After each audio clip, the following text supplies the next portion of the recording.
Las 9:03 de la mañana, tiempo para la entrevista, y hoy hemos invitado a Pello Otxandiano, portavoz de Euskal Herria Bildu en el Parlamento Vasco. Egunon. Egunon. Bueno, ha pasado una semana desde que Euskal Herria Bildu concluyera su propio congreso y en estos días el resto de partidos también avanzan en sus procesos internos. ¿Cómo ve el panorama político?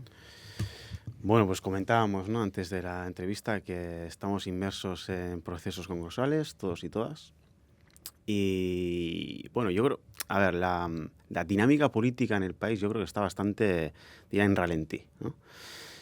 Estamos un poco a la expectativa de lo que pase en el Estado, ¿no?, continuamente, porque bueno, pues la situación es bastante inestable. Y semana tras semana, pues estamos un poco al albur de acontecimientos que en un momento dado pues pueden desembocar en cambios importantes. Y después yo creo que estamos en un contexto global muy convulso y evidentemente muchas de las decisiones que van a marcar la vida social, política, económica de los siguientes años y el devenir también de nuestro país, pues seguramente se están jugando en otra escala, ¿no? Y bueno, pues el contexto geopolítico global, los problemas que tenemos a nivel global, pues yo creo que nos abruman un poco, ¿no? Y esto, bueno, pues nos puede llevar un poco a la parálisis, ¿no? Es decir, bueno, somos un país muy pequeño, muchas de las cuestiones no están a nuestro alcance y bueno, pues esto nos puede llevar un poco a devaluar nuestra acción política, nuestra dinámica política. Yo creo que es justamente al revés, ¿no? En un contexto difícil, pues lo que tenemos que hacer es reactivar nuestra dinámica política, nuestra capacidad, nuestra visión, nuestro proyecto de país y desde ahí, pues con nuestras limitaciones, pero también con nuestras fortalezas, pues tratar de situarnos en este contexto. Los partidos se van situando, como decía, con sus propios procesos internos. Ayer cerró el Partido Socialista de Euskadi su congreso y Eneko Andueza dejaba un mensaje de alguna manera dirigido a Euskal Herria Bildu, con esa propuesta de concurrir en una misma lista en Madrid y Bruselas, una propuesta que no iba dirigida al Partido Socialista, pero que ha tenido respuesta por parte de Eneko Andueza. Dice que no es tiempo de frentes comunes. Bueno, no es más que frente común, es una apuesta por sumar, ¿no? Hay gente que está en la división y no solo aquí, digo en general, ¿no? También la izquierda, ¿no? Las dinámicas que dividen y fraccionan y impiden llegar a consensos fundamentales sobre mínimos comunes, pues son cada vez más recurrentes, ¿no? Nosotros estamos en la suma y creemos que en este país, entre aquellos que estamos de acuerdo en que este país es una nación y que tiene derechos nacionales, pues podemos llegar a mínimos comunes y que sería bueno para el país presentarnos en el Estado, en las instituciones del Estado, también en las instituciones europeas, como país, ¿no? Y eso suma. Si lo hiciéramos, nuestra capacidad de influencia en el Estado sería mucho mayor, mucha mayor, ¿no? En defensa de nuestros derechos nacionales, en defensa de nuestros derechos lingüísticos, en defensa de nuestras selecciones nacionales, ¿no? Entonces, bueno, pues es una propuesta que ya queda en el ADN de la izquierda soberanista. No es una propuesta táctica, tacticista. Lo hemos adoptado en un congreso a través de una resolución de forma solemne. Es una propuesta que viene para quedarse y nosotros insistiremos en los siguientes meses y años en la cuestión de que nos va a tocar defender nuestros derechos nacionales y si lo hacemos de forma conjunta, pues tendremos muchas más posibilidades de que eso tenga un efecto positivo para el país. Claro, pero desde el PNV dicen que no tiene mucho sentido una defensa conjunta en Madrid y en Bruselas cuando aquí se están pegando. Bueno, yo leía la entrevista al Lehendakari este fin de semana en Berria y el Lehendakari reafirmaba una vez más que efectivamente la discusión política aquí y el debate parlamentario no tiene nada que ver con la crispación y la polarización que se ve en otros lugares, ¿no? Es decir, que aquí tenemos un debate político sosegado, un debate político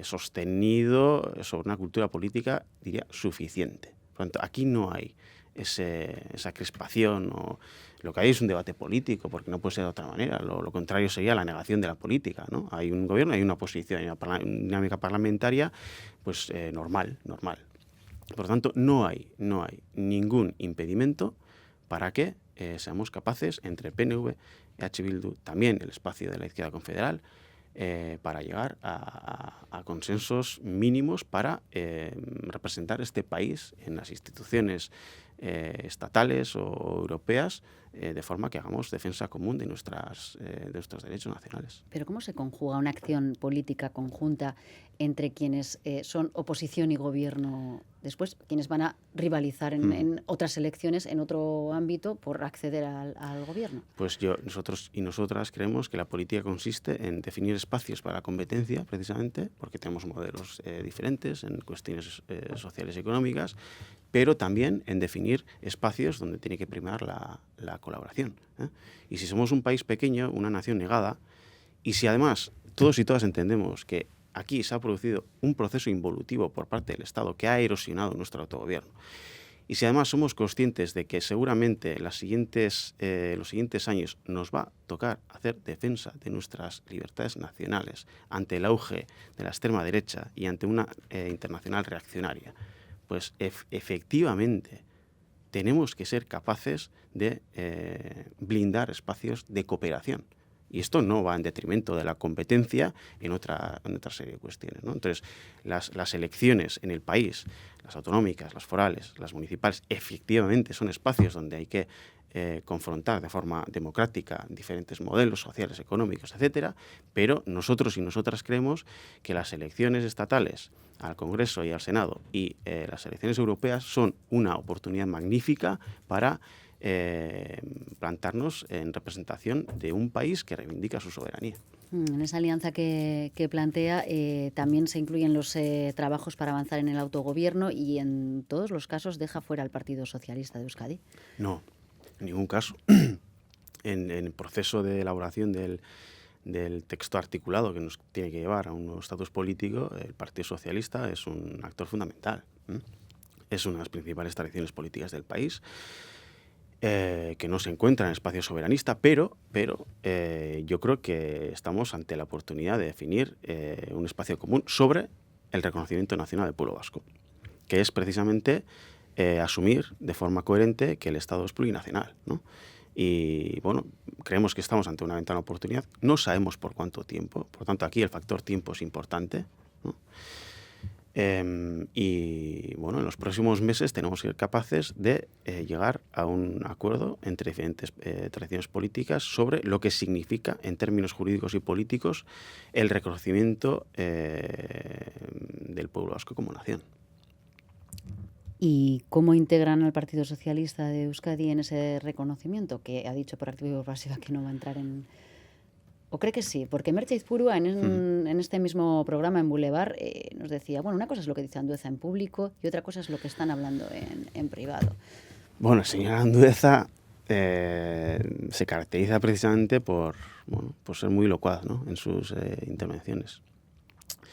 La partida es global. Quiere decir que hay un presidente del gobierno que en su investidura se comprometió con abrir el debate en torno a la plurinacionalidad del Estado, ¿no? Y los acuerdos diversos que propiciaron su investidura pues recogen precisamente el compromiso por parte del gobierno, por parte del Partido Socialista, por lo tanto, de abrir este debate. Si el Estado es plurinacional es porque hay naciones dentro del Estado, ¿no? Entonces hay que abordar este debate con tranquilidad, con sosiego, con perspectiva, pero yo creo que el Partido Socialista de Euskadi tiene que ser consciente de que ese compromiso existe y además de que hay un mandato democrático por parte de la ciudadanía vasca expresado a través de las urnas y que se representa en ese Parlamento. Y ese Parlamento es mayoritariamente soberanista, pero abrumadoramente soberanista. Por lo tanto, pues el principio democrático lo que nos lleva es a abordar este debate pues en atención a ese mandato democrático de la sociedad vasca.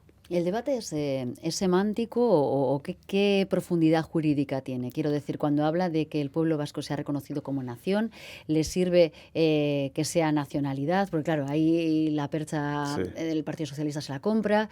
¿Hasta dónde llega? No, Euskal Herria es una nación y eso tiene que tener efectos jurídicos y políticos. ¿En qué sentido? En que necesitamos un nuevo estatus político que nos ponga en igualdad de condiciones o que nos dé una bilateralidad efectiva con el Estado, que impida precisamente lo que ha sucedido en los últimos 40 años, que ha sido un proceso de erosión del actual autogobierno. Entonces, eso es lo que hay que revertir. Y eso significa resignificar la relación que este país, en este caso esta parte del país, los 3 territorios, tienen con el Estado.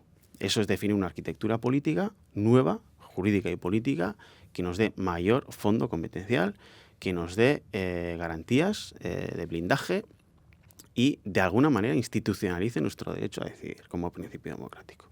Eso es lo que significa. Esos son los efectos jurídicos y políticos que tiene que tener el reconocimiento de Euskal Herria como nación. Bueno, pues todo esto, esto es un debate muy recurrente, o sea, no partimos de cero. O sea, llevamos décadas hablando de esto. Por lo tanto, hay muchos textos jurídicos encima de la mesa. Nos conocemos todos y todas. Bueno, pues tenemos pocos meses para intentar llegar a un acuerdo. ¿Institucionalizar el derecho a decidir es un paso previo en el camino hacia la independencia o esto es algo que se aparca de momento?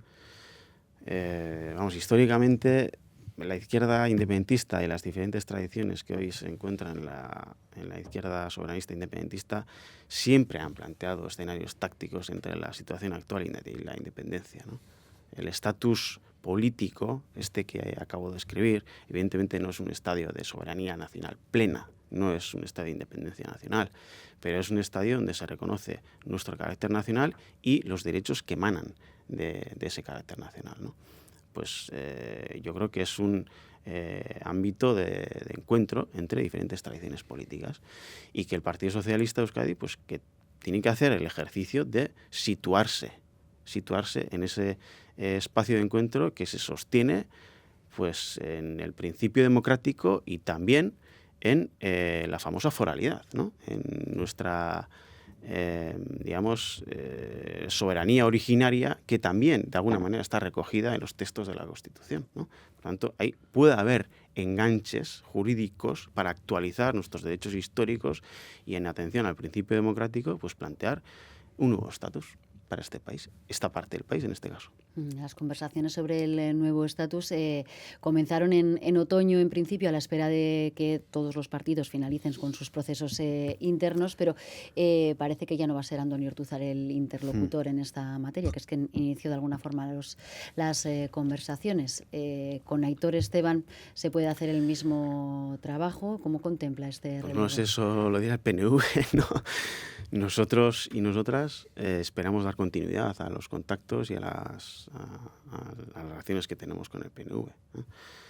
Y no esperamos ningún vaivén, ¿no? Que pueda resultar que, bueno, pues que ahora hasta lo que se ha planteado hasta ahora o la línea política que ha mantenido el PNV hasta ahora, pues ahora de repente cambie.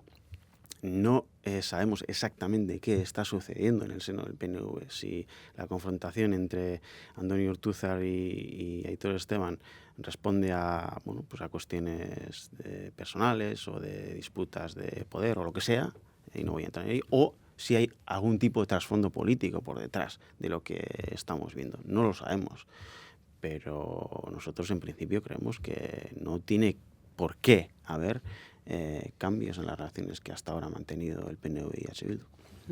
Están además negociando en diferentes instituciones o han estado negociando porque salieron de esas conversaciones sobre la reforma fiscal que tienen que aprobar las Juntas Generales con algún grupo de la oposición, al menos en Guipúzcoa y en Araba.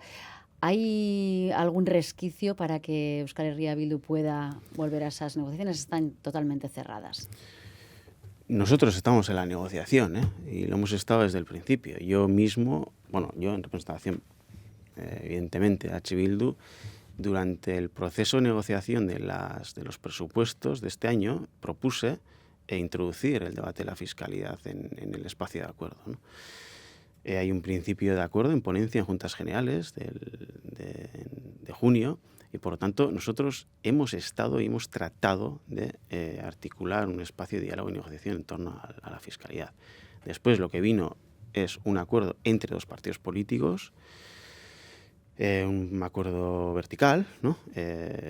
Que se plantea bueno, de forma homogénea en las tres juntas generales, y una invitación a EH Bildu a casi a que se adhiera a ese pacto entre los dos partidos políticos. Bueno, nos remiten al debate en juntas generales, nosotros vamos a hacer propuestas concretas, enmiendas parciales en tiempo y forma, y por lo tanto pues habrá un debate en juntas generales, ¿no? En este tema es importante definir qué es lo que tenemos entre manos, de qué estamos hablando exactamente. ¿Estamos hablando de un ajuste fiscal o estamos hablando de una reforma fiscal? En las conversaciones que hemos tenido sobre este tema con el PNV y con el PSE, evidentemente hay diferencias abismales. Hay un PNV que prácticamente lo que te dice es que la fiscalidad que tenemos es una buena fiscalidad y que no hay que hacer muchos ajustes, es decir, que no está por la labor para plantear reformas de calado, y hay un PSE que te dice que el acuerdo pues, puede ser un punto de partida, un acuerdo de mínimos, y que se puede hablar precisamente de introducir elementos o cambios sustanciales, ¿no? Entonces, yo creo que no están de acuerdo. Yo creo que el PNV está tratando de buscar el acuerdo con el PP. El PSE no puede asumir un acuerdo fiscal con el PP. Al PSE le gustaría explorar el camino del acuerdo con EH Bildu, pero no parece que el PNV esté por la labor de introducir pues, modificaciones sustanciales en ese pacto que hay entre los dos. No tiene mayoría absoluta.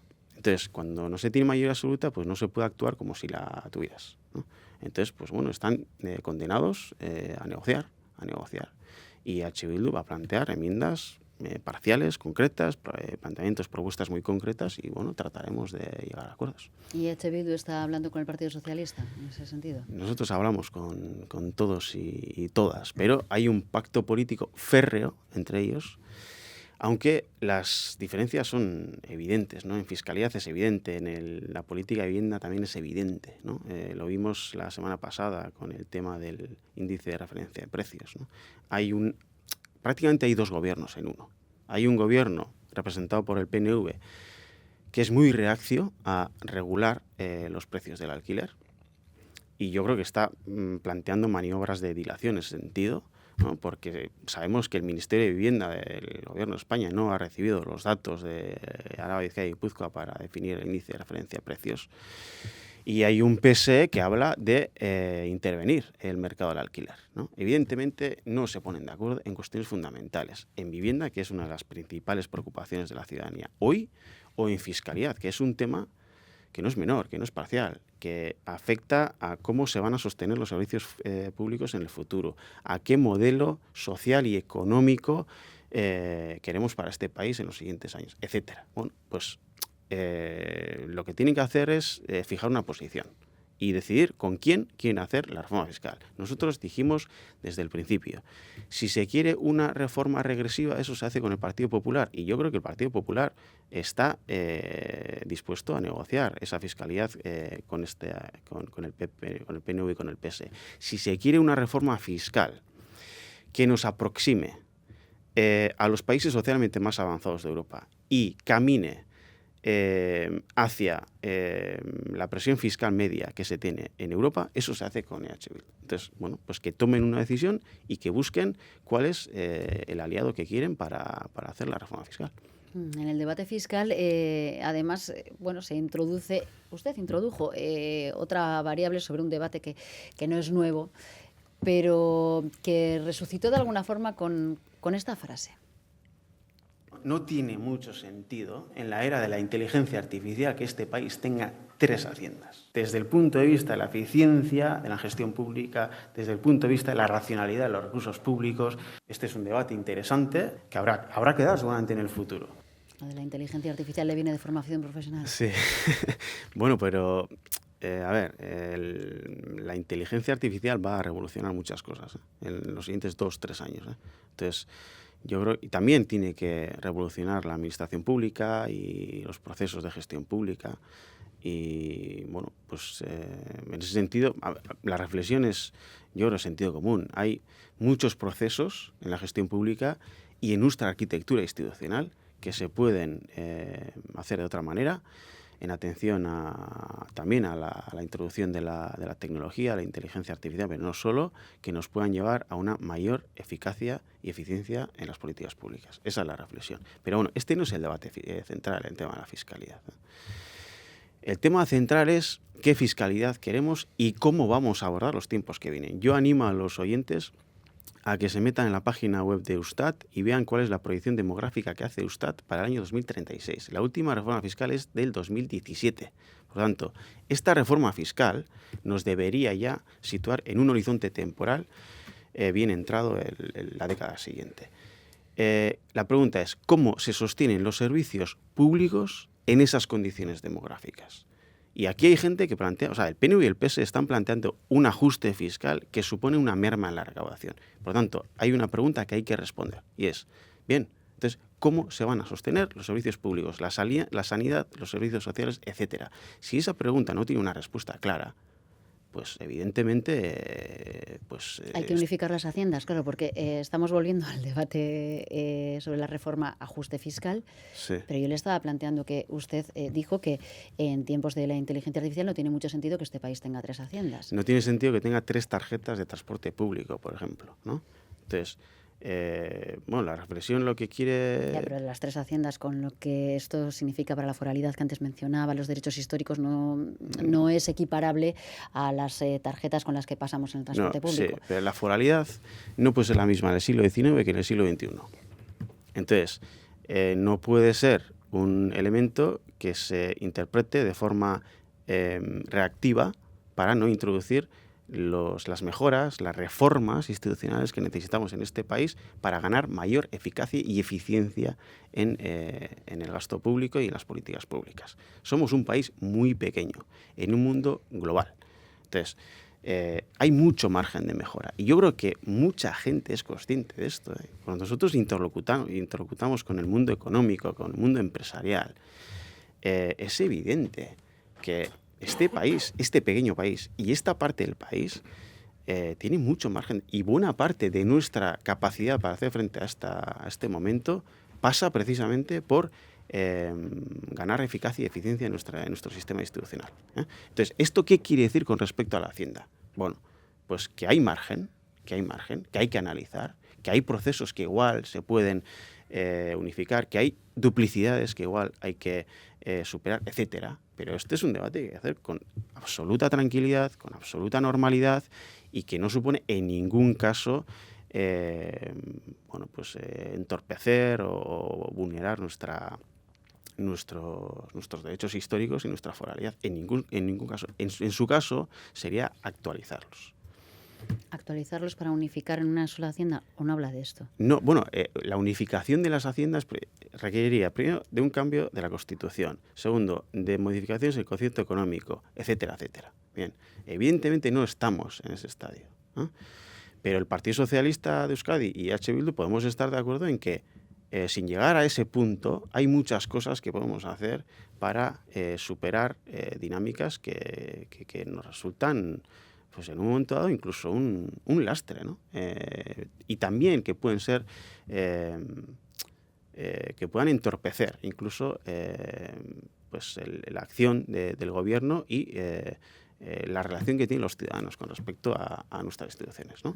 ¿Hay margen de mejora? Sí, siempre. Y en nuestro caso, evidentemente, porque, bueno, pues tenemos una arquitectura institucional compleja y tenemos que pensar, siendo un país pequeño como somos, pues cómo podemos avanzar. De hecho, el Partido Socialista plantea que sea el Parlamento Vasco quien decida la política fiscal. Bueno, pues puede ser una posibilidad, ¿no? Manteniendo la capacidad de recaudación en las diputaciones forales, pues que el Parlamento, no te voy a decir que tenga derecho o capacidad legislativa, pero sí que pueda residenciar, por ejemplo, el debate fiscal. De lo contrario, lo que se hace es un pacto entre partidos políticos, ¿no?, global, verticalista, para luego depositarlo en las Juntas Generales. Por tanto, no hay 3 debates fiscales, hay un único debate fiscal. Y todos y todas convenimos en que hay que armonizar la fiscalidad, de que no podemos tener 3 fiscalidades diferentes en un país, en esta parte del país con 2 millones de habitantes, ¿no? Entonces, si eso es así, ¿podemos buscar mayor eficacia en los procedimientos institucionales? Seguramente sí. Entonces, este debate y otros hay que afrontarlos no desde una perspectiva reactiva, sino desde una perspectiva pues proactiva y con tranquilidad y con sosiego y sin dramatizar las cosas. Hay otros debates abiertos en este país, el debate energético. Sí. ¿Cómo resuelven el dilema de oponerse a infraestructuras de renovables, como pasó la semana pasada en Ollón, con estar a favor de la energía renovable? Nosotros no estamos en contra de las energías renovables, estamos a favor de las energías renovables, porque hemos estado en contra de la energía nuclear, hemos estado en contra del gas fracking y siempre históricamente hemos planteado como alternativa precisamente las energías renovables. Este es un debate que no es propio de este país, ¿eh? Entonces, vamos a ver cómo afrontamos la situación, ¿verdad? Porque, Sobre todo porque hacen falta infraestructuras de renovables, sí. Y ahí sí que están en contra. La Estamos instalación de infraestructuras como los parques eólicos en Ollón o parques fotovoltaicos en otras zonas. Lo que estamos en contra es de un despliegue absolutamente desordenado, que es lo que está sucediendo, porque hay más de 100 proyectos de renovables que se están tramitando sin un plan territorial sectorial aprobado. Cuando se apruebe ese plan territorial sectorial, ese plan territorial sectorial no va a afectar a los proyectos que ya están en tramitación. Por lo tanto, tenemos una situación de desorden absoluto en el territorio que está causando desasosiego, porque efectivamente esas infraestructuras afectan a las comunidades locales. Y las comunidades locales no tienen voz ante el despliegue de esas renovables. Y lo que ven es que las instituciones competentes que han tenido la responsabilidad de ordenar el territorio y ese despliegue no lo han hecho. ¿No? Por lo tanto, llegamos a 2025 sin un plan territorial sectorial que ordene el despliegue de las energías renovables. Y esto está causando preocupación, no solo en los ayuntamientos de H. Bildu. Hay numerosos ayuntamientos gobernados por el PNV que han aprobado mociones en contra de proyectos. Entonces, lo que no deberíamos hacer nadie es utilizar esto como arma arrojadiza en un debate político que no nos lleva a ningún lado. Porque tenemos un problema energético. Tenemos un problema, estamos en un contexto de crisis climática. Entonces, aquí esto afecta a muchas cuestiones. Afecta a la soberanía energética y eso puede tener repercusiones importantes. Afecta a nuestras emisiones y nuestro compromiso con respecto al cambio climático. Afecta a muchas cuestiones. Hagamos este debate con un poquito de seriedad, por favor. Una última sobre Talgo, que es la operación industrial del momento. Nos decía el viernes pasado el consejero de Industria, que estuvo aquí en Boulevard, que a José Antonio Jainaga hay que hacerle un homenaje como una casa. ¿Se suma al homenaje? Yo creo que, bueno, la operación que se ha consumado al final y que ha terminado pues con un final positivo para el país es una muy buena noticia. Nosotros desde el inicio dijimos que había que activar todas las posibilidades, todas las capacidades que tenemos como país, públicas, privadas, comunitarias, para hacer que una industria que es competitiva, que genera mucho empleo, pues se quede en el país y se arraigue en el país. Esta es la política industrial, o esta es una muestra parcial, pequeña, de la política industrial que necesitamos. Esta es la política industrial que no hemos tenido hasta ahora. Que no se ha consumado, no se ha ejecutado en el caso de Siemens, en el caso de Gamesa, en el caso de Euskaltel, de Ibermática, etcétera, etcétera, en el pasado, ¿no? Este es el camino. Ahora, lo que toca ahora es no plantear esta política industrial de forma reactiva sobre casos concretos que vayan a suceder, sino se plantee con carácter estratégico. Y hay que ahondar en este camino. Y para eso hay que activar nuestras capacidades como país, nuestro ecosistema financiero, etcétera, etcétera. Bueno, pues este es el camino que hay que recorrer en el futuro. Pues Pello Otxandiano, portavoz de Euskal Herria Bildu en el Parlamento Vasco, nuestro invitado esta mañana. Eskerrik asko. Mila esker zuei. Las 9:31.